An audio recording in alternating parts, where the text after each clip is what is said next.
a mais um Tarô em Foco, sua aula semanal de tarô para ajudar você a alcançar a excelência na leitura das 78 cartas do tarô.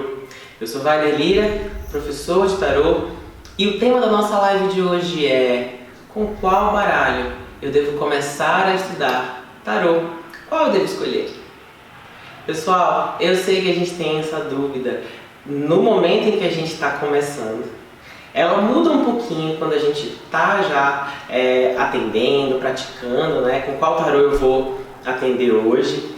E depois, quando a gente está mais experiente, essa pergunta ela muda ainda mais, né? Ela se transforma, ela muda a tonalidade, ela toma uma outra proporção. Então, ela sempre acompanha a gente de alguma forma, né? Não é uma pergunta que você vai fazer só no começo, né? Da tua senda como tarólogo. Você sempre vai se perguntar como é que está a tua relação com o tarô que você está usando. Então, essa pergunta ela não sai da nossa experiência como tarólogos. Ela se transforma.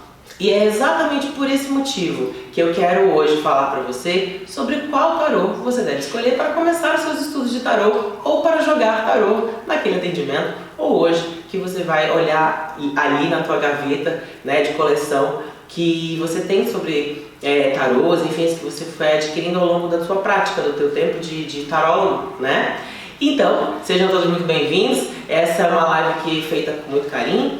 Hoje é dia 10 de abril de 2020, então se você está assistindo na reprise, né, no canal no YouTube, ou mesmo no IGTV, também seja muito bem-vindo. E principalmente, hoje é um dia muito especial porque a gente celebra a Sexta-feira Santa, né? Então eu ofereço esta live a todos que hoje, né, assim como eu, têm uma história familiar muito relacionada a essa data e que guardam a Sexta-feira Santa e que principalmente lembram da sua família, tá bom?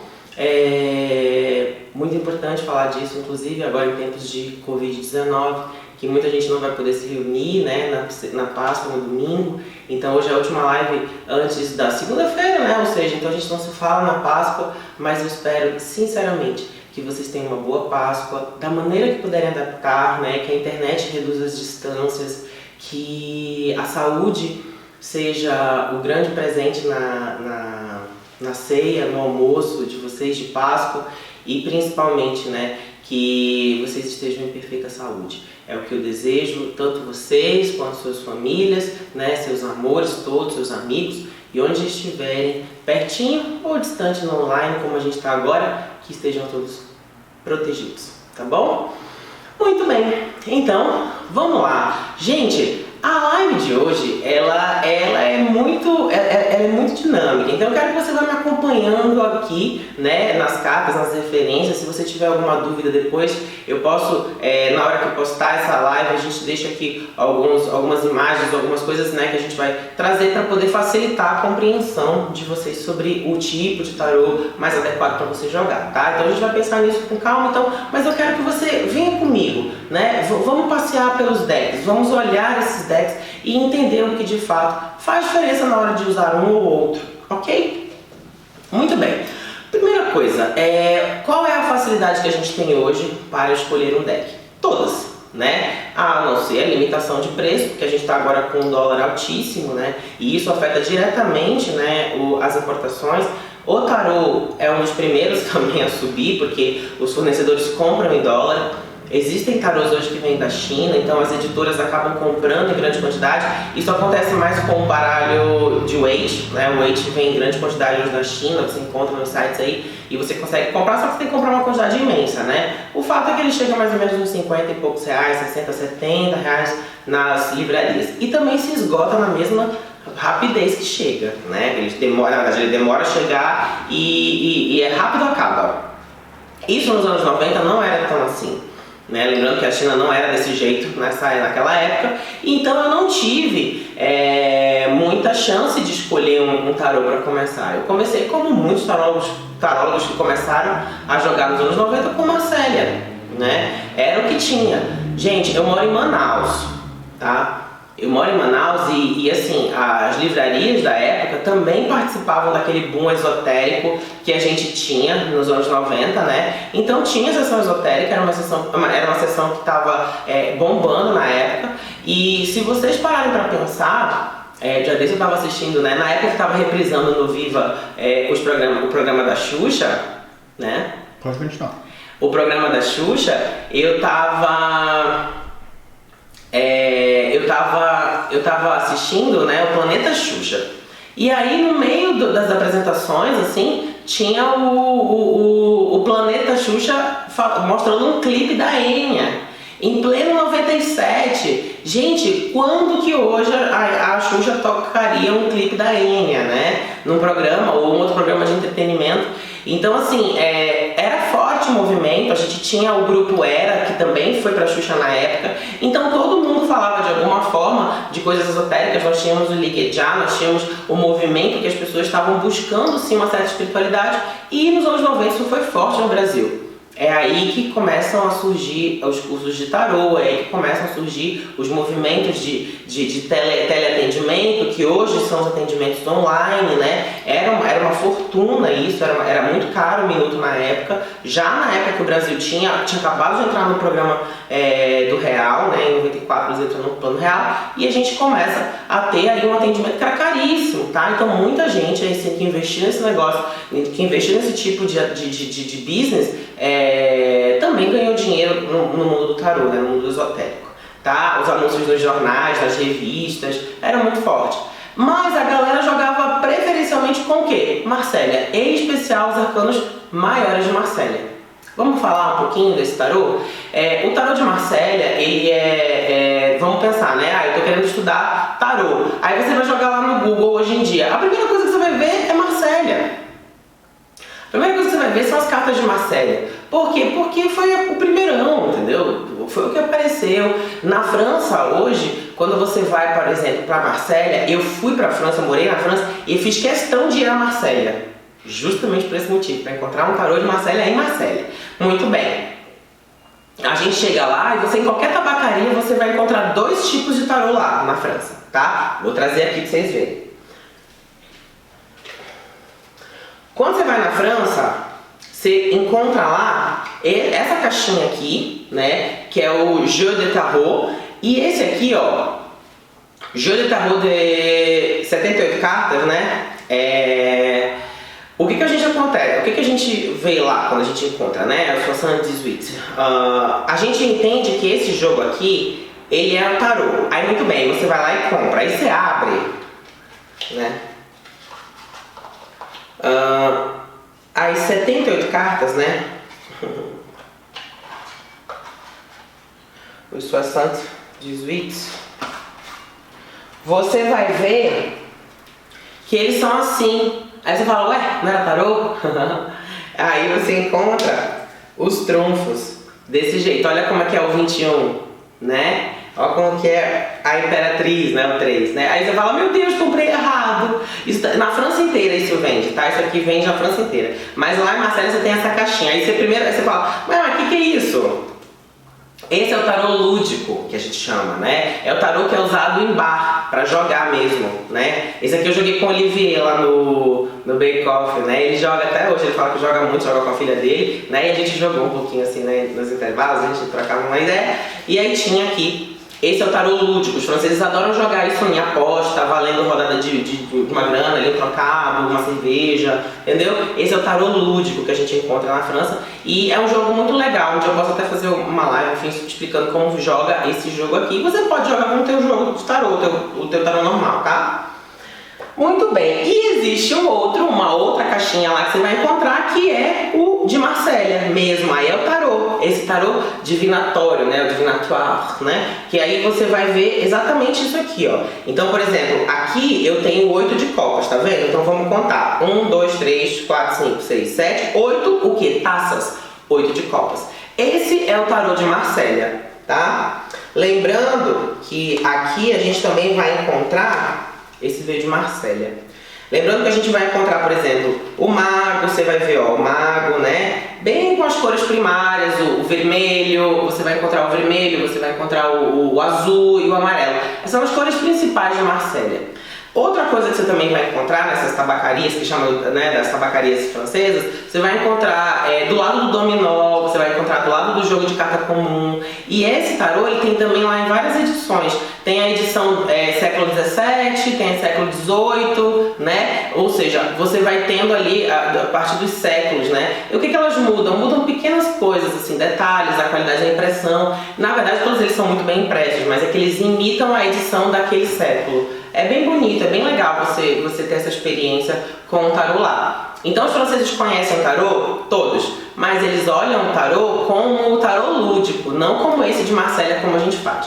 Só que esse é o tarô que os direitos autorais já venceram, né, pelo tempo. Então as editoras elas conseguem fazer esse tarô em vários lugares, né? Ah não, esse daqui nem é edição minha de Marselha. De Marselha tá ali, depois eu vou ver se eu pego, eu indico pro amador onde tá. Mas assim, esse aqui é edição nacional, tá?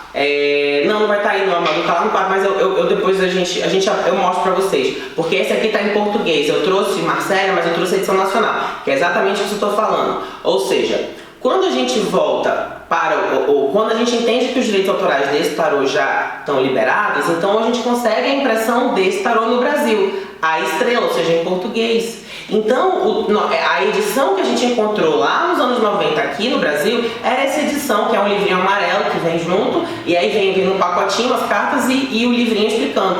Famosíssimo. E esse é o baralho de Marselha, esse é o deck de Marselha que a gente tem desde os anos 90. Né? Desde os anos 90 é o que a gente tinha.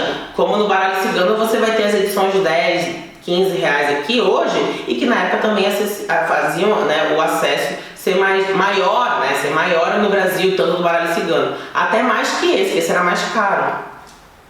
Esse aqui, na verdade, é uma edição muito velhinha que eu tenho e que foi o meu segundo tarô de Marselha. O meu primeiro eu comprei em 97, que foi o primeiro tarô que eu joguei. Esse tarô, ele em determinado momento, ele saiu da minha vida, mas aí depois veio esse, entendeu? Por isso que ele é velhinho assim, né? E ele é em português. O meu de Marselha ele é mais novinho, né? Eu não uso ele, é meu de coleção, mas ele é em francês inteiro, claro, porque veio de lá e tudo mais. Então, a gente vai acabando colecionando essas relíquias ao longo da vida, né? E vai criando a nossa história com o tarô, tá? Minha opinião sobre Marselha. Por que as pessoas na década de 90, que o tarô estava chegando no Brasil, começavam a jogar somente com arcanos maiores? Era muito comum nos teleatendimentos, as pessoas só jogavam com os 22 arcanos maiores. Minha opinião sobre só jogar com arcanos maiores. Você não está jogando com o tarô, você está jogando com parte do tarô. Porque o tarô ele é um conjunto de 78, é um sistema de 78 cartas. Então se você aprendeu as 22 cartas, você vai jogar tarô? Vai. Se você jogar tarô só com os menores, também funciona? Claro que funciona. Mas você não está jogando com o sistema de tarô inteiro. Mas na época era o que a gente tinha. Então todo mundo só entendia de arcanos maiores. Os poucos cursos que tinham só eram de arcanos maiores. E aí você vai me perguntar, mas por quê? Porque todo mundo tinha dificuldade de entender as cartas de arcanos menores, que eram aparentemente só cartas de baralho. Taças, moedas, taças aqui em copas, moedas em ouros, e tinha em Marselha também uma coisa que rodava a cabeça do povo, porque paus e espadas são muito parecidos. Vou trazer aqui um exemplo. Você só sabe a diferença entre espadas e paus, porque o paus ele vai retinho e espadas vai assim. Mas até na hora de você visualizar a carta, o pessoal que tinha dificuldade com o algarismo romano tinha dificuldade de contar. Muita gente tem dificuldade de entender o algarismo romano até hoje, tá, gente? Então, assim, as pessoas tinham muita dificuldade. Então, ninguém sabia o que esses arcanos significavam. Um ou outro professor aparecia, que vinha de fora, que tinha referências e conseguia trazer esse material sobre arcanos menores. Nos anos 2000 para frente, né, com a popularização e também o enraizamento da cultura esotérica no Brasil, a gente consegue ter o acesso a esse conhecimento sobre os arcanos menores. Então, gente, qual que é a história do Marselha? O Marselha, ele até hoje é um dos baralhos que a gente consegue encontrar com melhores preços também, por ter edições brasileiras com direitos autorais que as próprias empresas daqui, as editoras, conseguem rodar esse baralho. É um baralho que tem 3 cores principais, um pouco de verde, um pouco de preto na sua coloração. Tem o fundo branco, que na verdade é a ausência de pigmento. Então, a gente vai trabalhar principalmente as 3 cores aqui. Então, quando eu vejo vermelho, eu estou falando de ação. Estou falando de azul, eu estou falando de inação. E quando eu estou falando de amarelo, eu estou falando de intelectual, de racional. Então, aqui são os elementos, de fato, né? Água no azul, fogo no vermelho, amarelo no ar e o que aparece de verde e de preto, terra, tá? Então eu trabalho muito as cores dentro do Marcélia, né? Ó, julgamento aqui, a gente trabalha muito as cores primárias nesse sentido, tá? Então é isso que você deve se debruçar em aprender, né? Além do símbolo, também as cores. Minha opinião sobre estudar com a Marcélia: você vai entender tudo sobre o tarô na sua base, ponto positivo. Você vai olhar as bases do tarô, você vai olhar o sistema tarô, você vai olhar, os arcanos menores têm arcanos numerados do Ás ao 10 e você vai conseguir contar tranquilamente quantas tem ali, apesar de paus ser retinho, né, e de espadas serem curvos. Você só precisa melhorar a leitura ali dos algarismos romanos e você decodifica qual é o número e qual é o naipe de cada carta dos arcanos menores.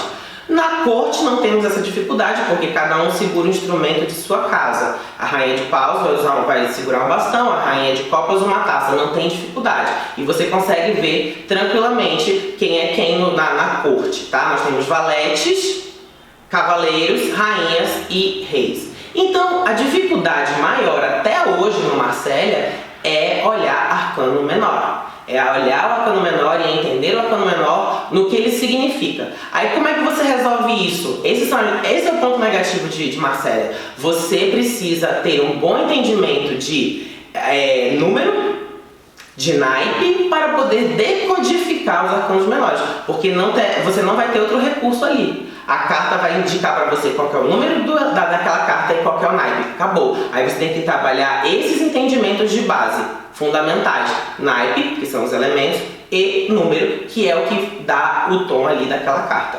Pronto. Então as dificuldades de Marcélia são essas, tá? Aí, muita gente acaba não escolhendo Marcélia porque acha difícil os menores, joga só com os maiores. E aí tem gente que se escolhe e vai nisso a vida, né? Vai lá para os arcanos menores, tem muita coisa legal para você descobrir lá. Não tenha medo, vai lá para os números, estude referências da numerologia, estude referências sobre os elementos, cruza as informações, você chega lá na Marcélia, tá? Outro ponto importantíssimo de Marcélia: nós temos carta 8, justiça, carta 11, força. Isso é um dos melhores pontos do tarô de Marcélia, porque isso está correto, é o primeiro que veio. Vamos agora falar de weight, que é o que eu uso nas minhas aulas, que é o que eu proponho aos meus alunos e também reconheço os pontos positivos e os negativos dele e de estudar com ele. Muito bem, aí eu tenho o weight aqui, que os arcanos... Bem, vamos falar de weight, né? O tarô de Rider-Waite, na verdade que eu prefiro chamar de Smith-Waite, porque foi a Pamela que desenhou, ela era ilustradora, e o Edward Waite foi o cara que concebeu o projeto, né? E Rider, a editora. Aí o que acontece? Eles publicam, mas não colocam o nome dela. Por quê? Porque ela era mulher, porque ela era menos lá para a ordem da Golden Dawn, ele era avançado na ordem, então não precisava ter a Pamela, né? Pois é, só que foi a Pamela que deu a genialidade deste tarô. Então, quando a gente vai olhar os arcanos maiores, a gente vê um colorido lindo, a gente vê uma riqueza de detalhes, muitos outros elementos acontecem e aparecem no tarô de Waite que não existiam em Marcélia. Lembrando que o tarô que eles tinham lá para se referenciar era Marcélia.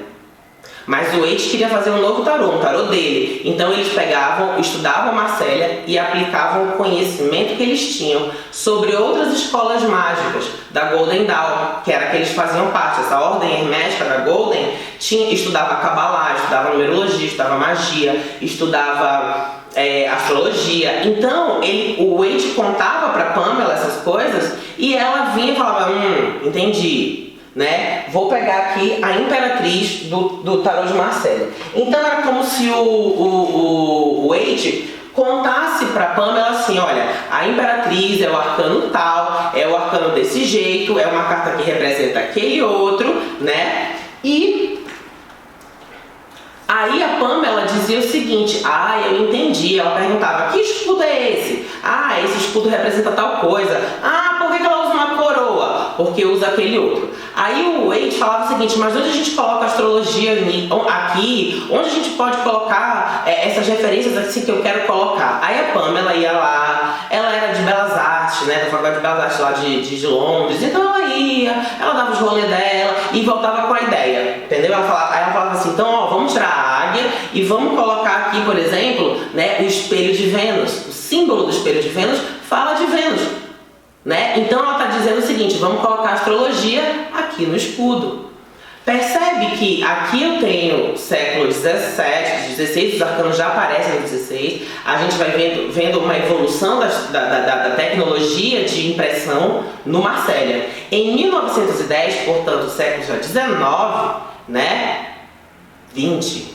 1910, século 20, a gente vai ter o quê? A gente vai ter já melhores referências de impressão, melhores referências gráficas e, portanto, uma artista que vai colocar um monte de elementos aqui na orientação do Waite. Então, a Imperatriz do Waite, como todas as cartas do Waite, tem referências de muitas escolas esotéricas dentro. É por isso que quando eu vou fazer uma live aqui, eu fico explicando para vocês os símbolos, porque tem uma série de camadas dentro dessa carta que partiu desta Marselha, entendeu? E aí, uma série de coisas para você trabalhar, uma série de olhares legais para você ver nesse tarô. Por isso que eu proponho estudar esse, porque quando os meus alunos chegam, eles entendem de Reiki, eles entendem de Kabbalah, eles entendem de Theta Healing, eles entendem de outras escolas, eles são astrólogos, eles estudam Kabbalah, estudam uma série de outras coisas. Então o aluno ele vai reconhecendo o seu universo no Waite, porque foi a ideia colocar aqui, né? Então isso ajuda muito o aluno. Agora, e os arcanos menores? Espera, eu tô procurando aqui o meu Waite, tá aqui. E os arcanos menores? O que a Pamela fez? O Waite dizia assim: olha, Pamela, um 4 de ouros, ele é aqui da Marselha, aqui você tá vendo? São 4 moedas. Aí ele dizia pra Pamela: 4 de ouros representa isso, 4 é estabilidade, 4 ouros é o conter a matéria, é o reter e estabilizar a matéria. Aí a Pamela dizia: vamos fazer o seguinte, vamos desenhar um cara segurando a matéria, sentado num quadrado, matéria, segurando essas 4 moedas do jeito que ele pode, né? Então colocou 2 do pé dele, um na cabeça e um na mão dele. Ela deu uma cena a isso, porque a Pamela era absolutamente criativa. Então ela traduz isso, né? Os arcanos menores, eles têm no Waite uma grande tradução do sentido original do Marselha, com um olhar da Golden Dawn, da sensibilidade incrível da Pamela e do conhecimento hermético que o Waite vai colocando, entendeu? Isso nasce. Então, quando eu falo para vocês que o 6 de copas é uma reconciliação, nós temos aqui o entendimento de um 6, nós temos o entendimento de copas e aí a criatividade da Pamela e do Waite para trazer essa cena. É isso que faz a carta ser brilhante. Essa é a sacada que faz esse tarô ser ótimo para quem está começando. Quais são os problemas? O Waite era absolutamente orgulhoso. Então, já viu que ele não colocou o nome da Pamela na parada, sabendo que o trabalho dela foi incrível. Ele não colocou, virou Rider-Waite o nome do tarô. Outra coisa, ele não iniciou a Pamela, ele não ensinou para ela, ele mostrava e tudo mais, mas ele não iniciou ela no processo, na magia lá. E outra coisa, tanto é que aí ele muda a justiça e a força e não justifica no livro dele, que é a chave pictórica do tarô, que a pessoa não gosta de ler, mas é muito importante as pessoas lerem esse livro, que é o livro do Waite. E ele é arrogante o texto inteiro, você vai lendo, o pessoal, os alunos falam assim: professor, que livro chato, não tem outro para me indicar? Eu digo, se você vai jogar o tarô de Waite, se você está lendo e estudando o tarô de Waite, leia o livro do Waite. Aí eles descobrem que eles falam que o livro é chato, mas na verdade o Waite era danado. É só você olhar a carta do Papa. Ele colocou na mitra do Papa 3 níveis, né? O material é o espiritual. E em cima do espiritual tem um W, entendeu? De Waite, né? Eu vou começar a dizer que é divine, né? Enfim, brincadeiras à parte, o Waite não deu esse crédito para Pamela. E aí o que acontece? a gente tem essa inversão nos arcanos maiores, ele não justifica. Quando a gente olha a obra dele póstumamente, você vai entender que ele queria encaixar isso com as tabelas que ele estava usando para criar o tarô. Entendeu? Mas a gente desfaz a inversão, a gente não aceita, pelo menos eu não aceito, e falo para os alunos, desfaça a inversão. Então, para mim e para o tarô de Marcélia, a minha base de referência é Justiça 8, Força 11. Parece que tem uma pergunta, vamos ver, o Amadeu vai fazer. Ei. Temos a pergunta da Carla Fernandes Carvalho. Olá, Carla, tudo bem? Seja bem-vinda. A pergunta é o seguinte: Wagner, muda a interpretação dos arcanos maiores do Marcélia para o Rider-Waite? Por exemplo, a posição invertida de O Louco, uma está virada para a esquerda e no outro ele está virado para a direita. Excelente pergunta, Carla. Por quê? Muda o que é o louco? Não. O que é louco, o arcano louco não muda. Por isso que eu digo, estude o sistema tarô. Isso não vai mudar. Você sabe que louco representa aquilo, aqueles elementos, aquele universo. Seja da loucura, do desprendimento, da leveza, seja a loucura da alienação. Então, positiva ou negativa, ou direita ou inversa, tá? Então, o arcano, imagina o seguinte, a caixa, vamos imaginar que o arcano seja uma caixa. A caixa é a mesma, ela contém os mesmos elementos, tanto Marcélia, quanto Waite, quanto qualquer outro tarô. Agora, quando você abre a caixa, no Marcélia você vai ter elementos de 3 cores, o louco para um lado, o louco para o outro. Você vai ter um cachorrinho, né? Vou pegar aqui, deixa eu pegar aqui o louco, os dois, o louco foi a carta que você pediu, tá? Você vai, enquanto isso eu vou continuar falando aqui, eu vou pedir para o Amadeu aqui me ajudar a achar, enquanto eu vou falar. O louco das duas, por favor, mano. Muito bem, o que acontece? O arcano é uma caixa. Aí você abriu de Marcélia e aí você vai ter elementos lá de 3 cores. Você vai ter um cachorrinho, o louco está de um lado, o louco está para o outro. Aí eu abri a caixinha de Waite. Eu também tenho o louco, a caixa é louco. Aí lá dentro eu tenho a florzinha na mão dele. Lá dentro eu tenho mais cores. Lá eu tenho um abismo. Lá eu tenho as montanhas no fundo, né? Ah, mas aí eu comprei um tarô tal, né? Do artista tal, né? Cheio de desenhos psicodélicos, cores lindas, maravilhosas. Então eu vou abrir a caixinha louco desse tarô. E lá vai ter um monte de elementos também. Então, o que você usa na consulta? A caixa, que é o que você sabe sobre aquele arcano, que vai valer para todos os 3. Agora, na hora de interpretar, você se vale também dos elementos que estão... Obrigado, Amadeu. Dos elementos que estão dentro daquela caixinha. Vou dar um exemplo. Então, quando eu vou interpretar a Marcélia, por exemplo, vocês vejam aqui, né? A posição do louco, tá? Eu, particularmente, prefiro a posição do louco do Marcélia. Por quê? Porque ele vai para frente. O louco, né, a posição direita a gente vai tendo, né, vamos para a direita, então isso é um movimento de futuro, tá? Então eu prefiro essa posição. E o do Waite, e o louco do Waite, ele vai para a esquerda, ele vai para o precipício. Quando eu vou interpretar, é óbvio que esses elementos que estão dentro da minha caixinha, eles são os elementos que eu tenho para trabalhar na interpretação. Então se você está dizendo que o louco está indo para uma carta que está aqui do lado, você lê isso.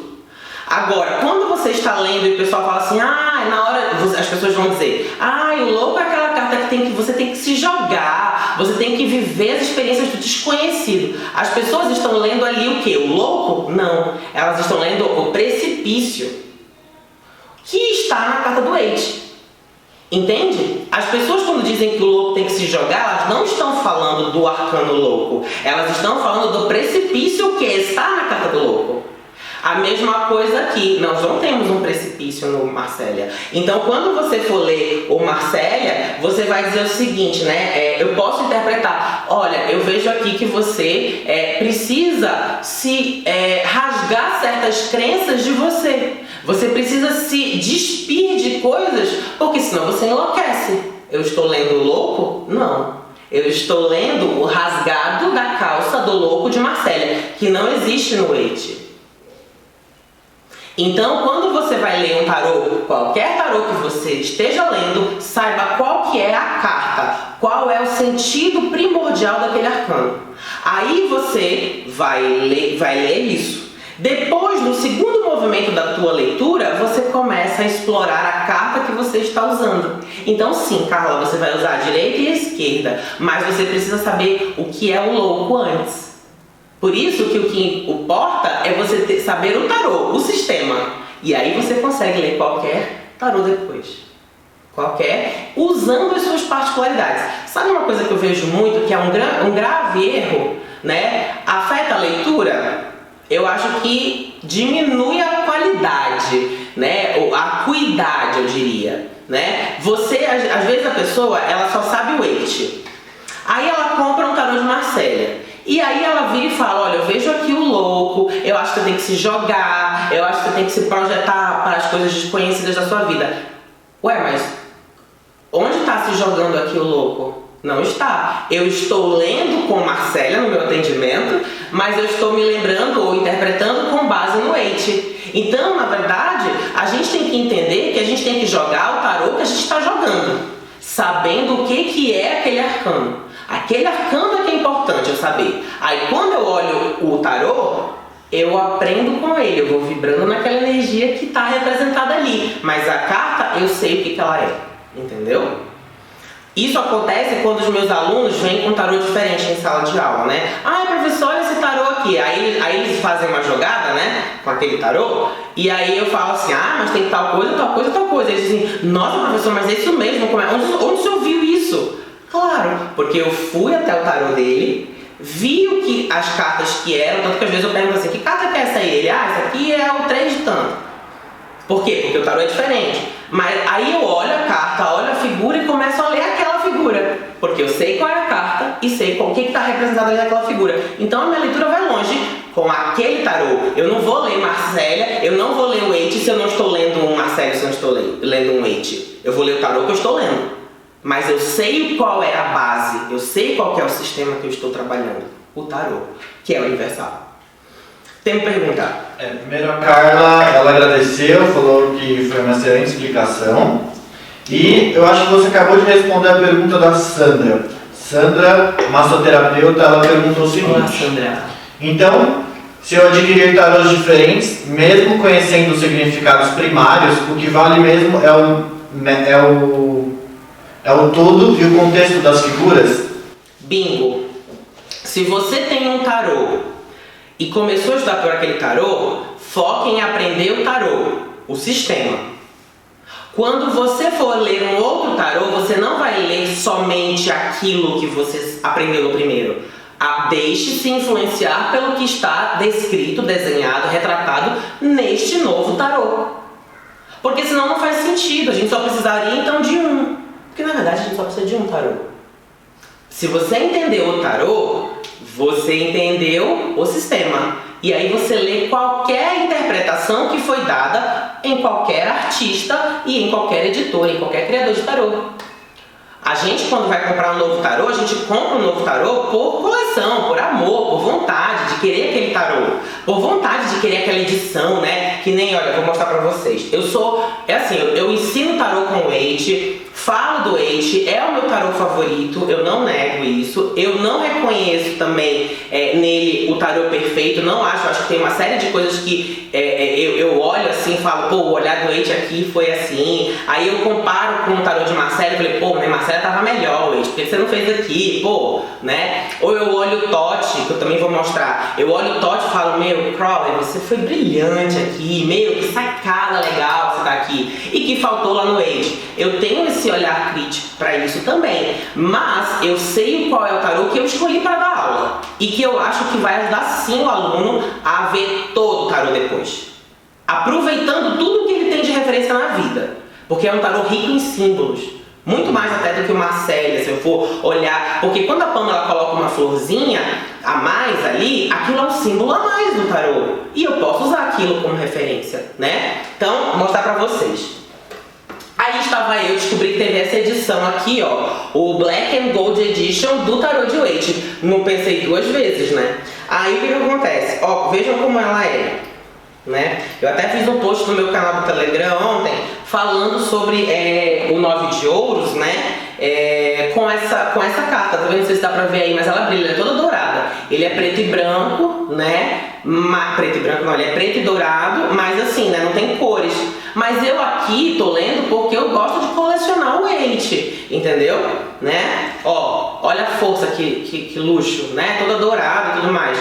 Eu posso ler, agora quando eu estiver lendo, eu não vou usar a referência de cores aqui, porque eu não tô vendo cor, apesar de eu ter já decorado há muito tempo a cor de cada parte das cartas do Waite. Mas eu não vou ler, eu vou ler o que tá aqui, esse brilho, essa ausência ou presença de brilho, de luz, enfim, no tarô, entendeu? Então assim, pra ler o tarô que você tá usando. É um erro, o pessoal acaba às vezes, eu quero tarô tal, eu quero tarô tal, eu quero tarô tal, mas não sabe nem tarô. Então não adianta fazer o caminho inverso, é você colocar a carroça na frente do boi. Você precisa primeiro entender tarô. Depois que você entender o tarô, você entenderá qualquer tarô, porque você vai entender qualquer olhar que foi dado àquele tarô. Tanto é que eu só de bater o olho, eu sei que a pessoa usou o tarô de Waite ou o tarô de Marcélia para fazer aquele tarô dela. Só. Ou ela deu um mix dos dois. Isso é mais raro acontecer. Geralmente o pessoal pega o Waite e faz a sua. Ou o pessoal pega a Marcélia e faz o seu. Entendeu? Geralmente é assim. Um dos sintomas disso é você olhar força e justiça. Se veio o 811, aí você vai saber se ele se referenciou em Marcélia ou se ele se referenciou em Waite. Vai lá, tem que perguntar. Pergunta da Flávia Renata. Olá, Flávia. Se isso vale também para o baralho cigano. Isso que você está falando dos tarôs diferentes. Basicamente, no baralho cigano, o que você vai ter? Você vai ter a diferença principal que as edições elas mudam a figura. Então, a carta da casa, eu tenho uma casa. No outro baralho, um pouquinho mais simples, eu tenho uma casinha assim, com cores ok, né? No outro, mais edição luxo, eu vou ter uma mansão, entendeu? Então, a princípio, o símbolo da carta é o mesmo, tá? Porque o tarô mudou bastante os elementos, porque ele é rico em símbolos dentro de uma só carta. Já no baralho cigano, a gente tem só uma casa e a casa muda, mas é sempre uma casa, né? Como é sempre de artifício, parou um pouquinho, vamos lá. Mas é sempre uma casa, como a carta do cachorro, é sempre um cachorro. Se é um Rottweiler, se é um Doberman, se é um Poodle, não muda, é um cachorro.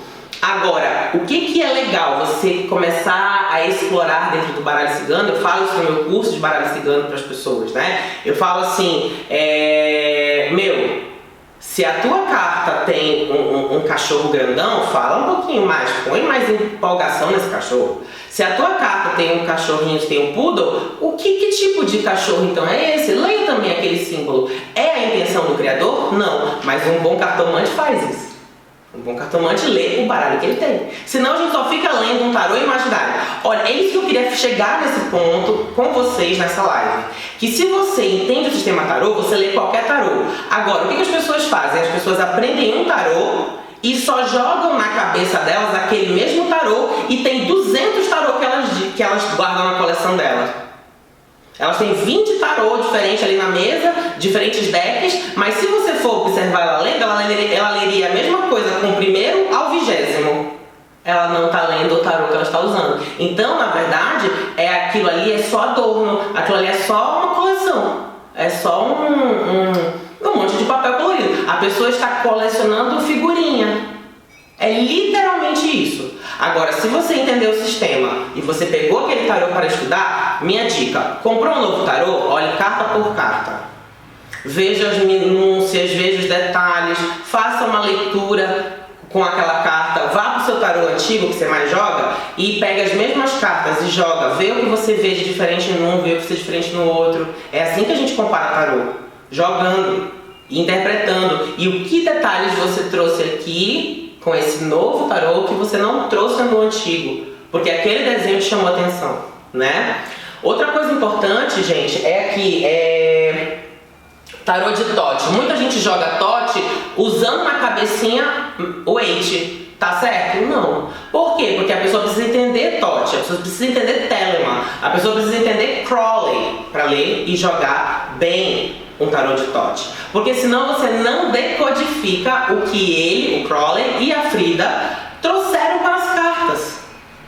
Se você não entender esse universo, se você não entender por que tem uma letra hebraica aqui, por que tem um glifo astrológico do outro lado, por que ele colocou essas palavras, né? Paz no 2 de espadas, por que ele colocou essa visão aqui, por que tem, né? A gente tem aqui Lua em Libra, por que tá tudo isso? Se você não entende, quer piorar? Se você não entender por que o padrão de cor, né? Porque aqui é verde, porque aqui é amarelo e aqui nós temos nuances de verde amarelado, se você não sabe por que isso está lá no Tote, você não sabe ler ainda Tote. A visão, né? Olha, só para dar um teaser para vocês, né? A visão do Crowley era que se você chegasse no universo, numa dimensão chamada 2 de espadas, você veria esta cena nessas cores. Entendeu? É uma visão do Crowley. Ele chegou num local chamado 2 de espadas e ele retratou o que viu lá e trouxe no baralho dele. Pena que ele não viu esse baralho ser publicado, né? Ele morreu antes, a Frida também. Mas é um trabalho belíssimo. Então não adianta você ter N tarô, N número de decks na tua gaveta se você só sabe ler um e malmente. Você precisa entender o sistema. Entendendo o sistema, você compra um novo tarô, aí você vai saborear, você vai degustar. Senão, você só coleciona figurinha. Outro exemplo importante, que eu acho que aqui que é o ponto principal desta live. O tarô, vou trazer aqui, pegar até o meu gold, né? E aqui, o tarô não está aqui. Isso é uma visão limitada. Quando eu digo para você que tarô é a vida, quando eu digo para você que o tarô é a própria vida retratada em símbolos, o tarô não está aqui. O tarô está aqui na vida. E é só vivendo esta vida, é só experimentando e passando pelas experiências que ela propõe a cada um de nós, que o tarô sai daqui e vai viver aqui. Quando o tarô está aqui, eu entendo que isso aqui é o RG da carta. É o RG, ou seja, é o documento que diz o que aquela carta é. O seu RG não é você. O seu RG diz qual é o seu nome, o seu RG diz onde você nasceu e quando você nasceu e quem são seus pais, correto? Então, mas não é você. Ele fala de você, ele representa você, ele mostra oficialmente quem você é para o estado, para o município. A mesma coisa. Então quer dizer que 8 de ouros, né? 8 de ouros assim, retratado pela Pamela, é a visão da Pamela sobre o que é o universo 8 de ouros. Não o que é ouros. O que é 8 de ouros. Em outro tarô, outro tarólogo, outro ilustrador trouxe uma outra visão, que também é 8 de ouros. A maioria só copia. Por isso que o Tote é um tarô tão genial, tão brilhante, porque ele vai colocar outra coisa no 8 de ouros. Então, é um engano. A pergunta, qual é o tarô que eu devo começar a jogar meu baralho para aprender, para ser o melhor tarólogo que eu possa ser, é o tarô que você pode aprender o sistema. Porque depois você coleciona e você aprende com a coleção. Você só não guarda a coleção. Né? Então, o tarô que você tem que começar a jogar é um tarô que te ensine o sistema tarô. Pode ser Marcélia, pode ser o Waite. São os que eu recomendo. Em especial o Waite por conta dos arcanos menores terem cenas. E, além disso, o Waite tem uma série de elementos da Kabbalah, da astrologia, da magia hermética, que fazem com que esse tarô tenha um número maior de detalhes em cada carta. E por que é o Waite e não o mais moderno? Porque depois do Waite, a maioria, tirando o Crowley, a maioria imitou o Waite e Marcélia. Por que não imitaram o Crowley? Por que não imitaram o Todd? Porque é difícil pra caramba de decodificar. Então o pessoal não entende Telemann, não entende Crowley, portanto não sabe reproduzir. Viraria só uma caricatura de Todd. Entenderam? Por que os outros tarôs acabam reproduzindo sempre o Waite e sempre reproduzindo o Marcélia? Porque as pessoas não entenderam Marcélia e não entenderam o Waite, que são os tarôs que de fato foram estudados para serem feitos, cunhados, um a um. Então a pergunta qual tarô que eu devo começar a jogar? Comece pelos clássicos. Aprenda o sistema, depois você aprende com os artistas, porque vamos dar o devido crédito aos artistas. Quem pensou nisso aqui era brilhante, eu achei um glamour, um luxo, mas ela fez o quê? Ela colocou o dourado, ela passou o dourado, eu adoro dourado. Tanto que o nome da minha escola é Aurora do Tarô, é toda pintada de dourado. Por quê? Porque eu acho lindo dourado, eu comprei. Então aqui está a minha coleção, aqui está a minha vaidade, aqui está a minha vontade de querer ter um tarô diferente, bonitão, edição especial, exclusiva. Mas eu jogo isso aqui com a alma, se for necessário. Como eu jogaria o mais velho que eu tenho, todo arrebentado, todo desgastado, também com a minha alma, porque não está aqui, está aqui. Aqui está o tarô em mim. E aí eu jogo qualquer tarô.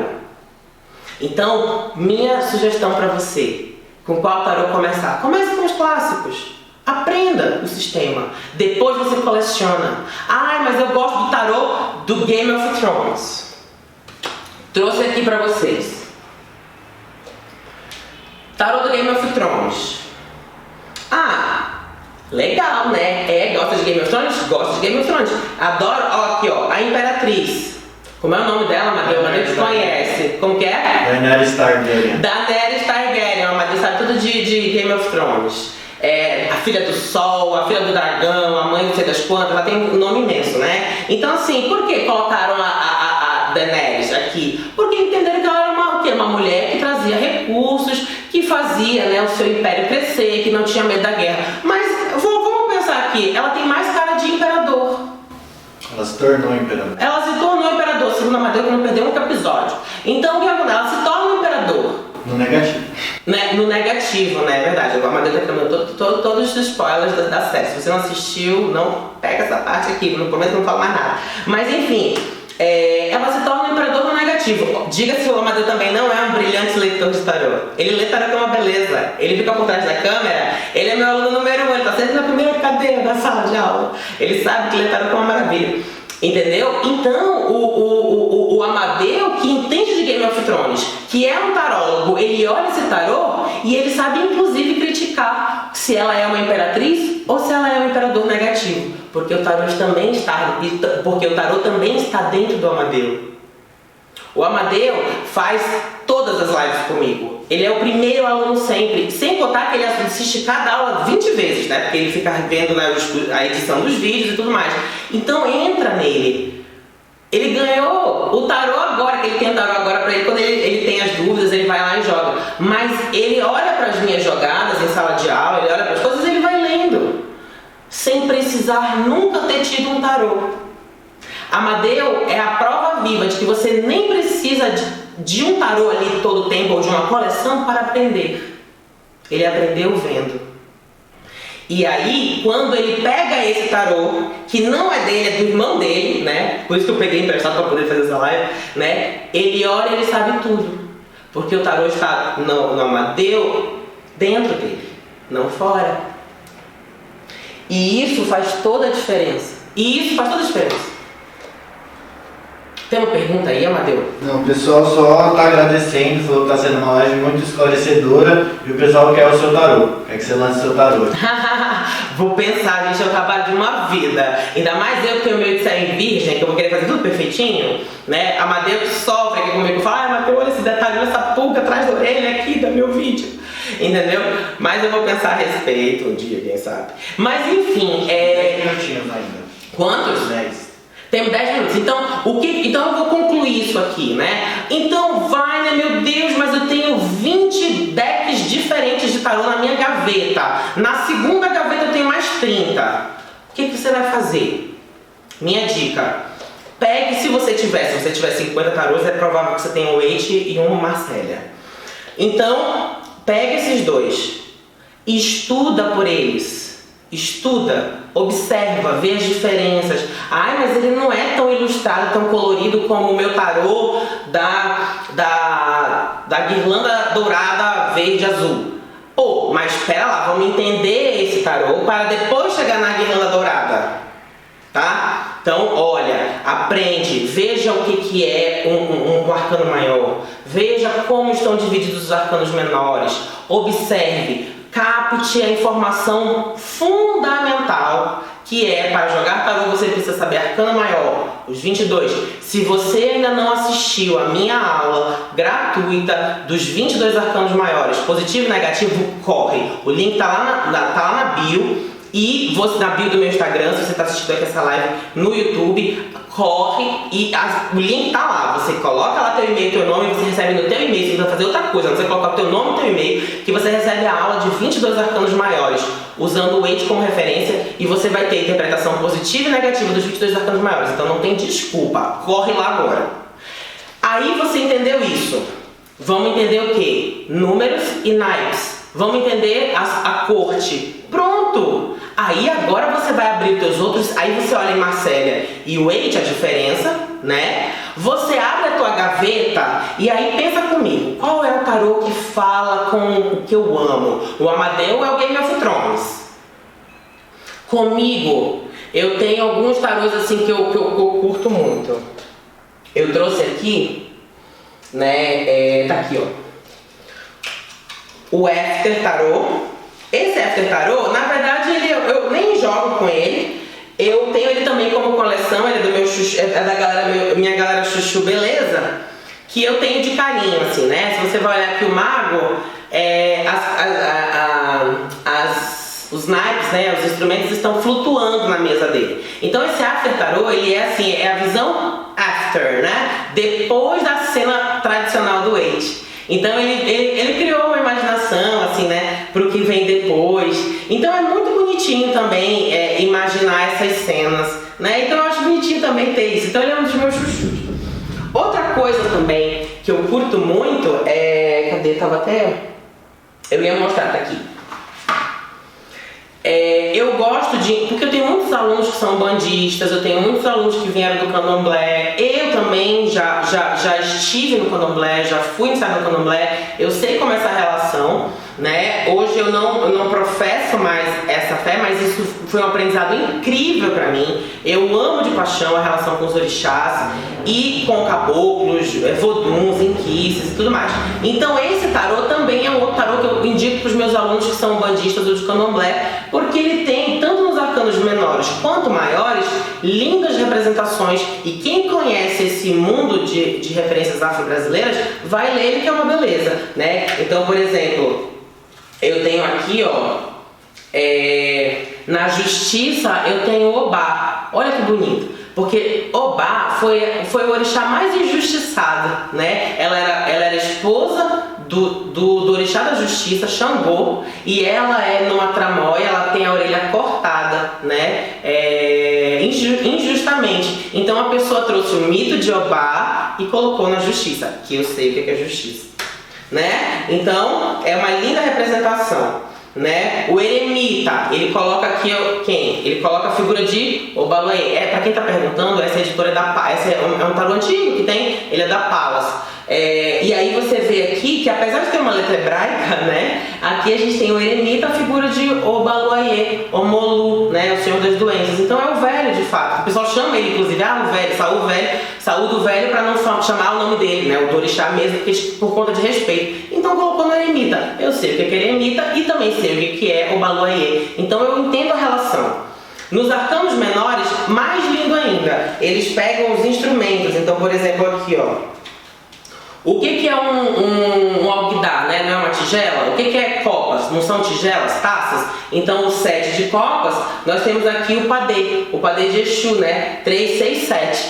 Então, é um ato de magia, que é o 7 de copas, né? Você vê o outro mundo, o contato com o outro mundo. Então, ele coloca aqui 7 padês arriados, né? Na encruzilhada.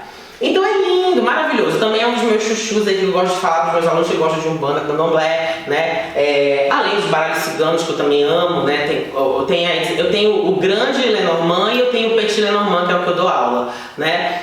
Então assim, tudo isso é carinho, é vaidade, é coleção, é amor, é referência. E quando eu jogo com eles, eu jogo com eles, eu aprendo com eles, né? Agora, o tarô de verdade, ele está em qualquer tarô que eu toque, porque ele está comigo.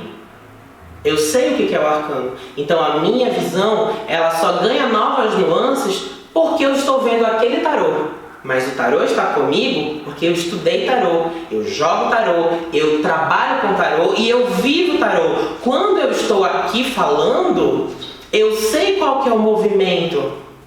Que arcano está agora acontecendo? Que arcano está agora acontecendo aí na sua casa? Que arcano é hoje? Falei no meu canal do Telegram hoje sobre a força e o pendurado, hoje nessa sexta-feira santa. Se você não viu ainda esse áudio, corre lá, que está muito legal. Um mundo simbólico imenso para você aprender sobre a Páscoa.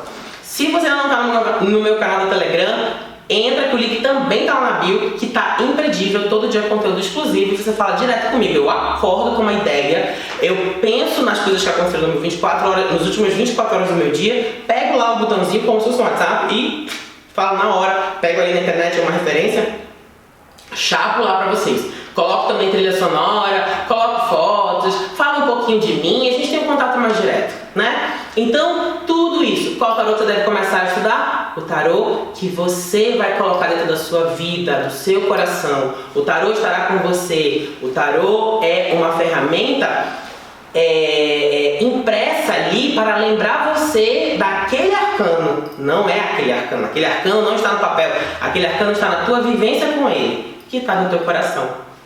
Certo? Pessoal, tudo certinho? Perguntas aqui, ok? O pessoal agradeceu, falou que está adorando o canal do Telegram também, o pessoal comentou aqui. Bom, fico feliz, né? E curtam a gente, pessoal, as nossas lives ficam disponíveis lá no YouTube. Ajudem a gente está querendo chegar em 1000 seguidores lá no YouTube, para poder ter uma série de recursos para poder melhorar ainda mais o nosso conteúdo, para poder divulgar ainda mais o nosso trabalho, né? Mas a gente precisa de seguidores ainda, então se você não curtiu ainda ainda não segue, não se inscreveu no nosso canal, se inscreve no nosso canal no YouTube, tá bom? Vai Lira Tarô. É um prazer ter vocês lá, deixem suas dúvidas em cada live. Se você está assistindo gravado, deixa nos comentários aqui a tua dúvida que eu vou lá e respondo, tá? Outra coisa, o link do canal do Telegram também fica fixado nos vídeos, tá? Você pode entrar no canal do Telegram e se você ainda não entrou, entra que você fala direto lá comigo, que você vai receber todo dia de manhã um áudio legal para te mostrar, né, o mundo do tarô que é possível a gente ver se a gente quiser olhar o tarô de verdade, tá bom? Então, curtam os seus decks de tarô, amem cada um deles, mas saibam exatamente o motivo porque você ama cada deck de tarô que você tem. É isso que faz a diferença. Muito mais do que a quantidade, é a qualidade. E é isso que você tarólogo precisa saber. Tá bom? Um beijo gigante, uma ótima Páscoa a cada um de vocês. Estejam com seus amores presentes ou online, mas estejam bem, estejam em paz e estejam com saúde e álcool gel tudo, tá bom? Beijo, obrigada Amadeu, obrigada a cada um de vocês. Até mais, tchau!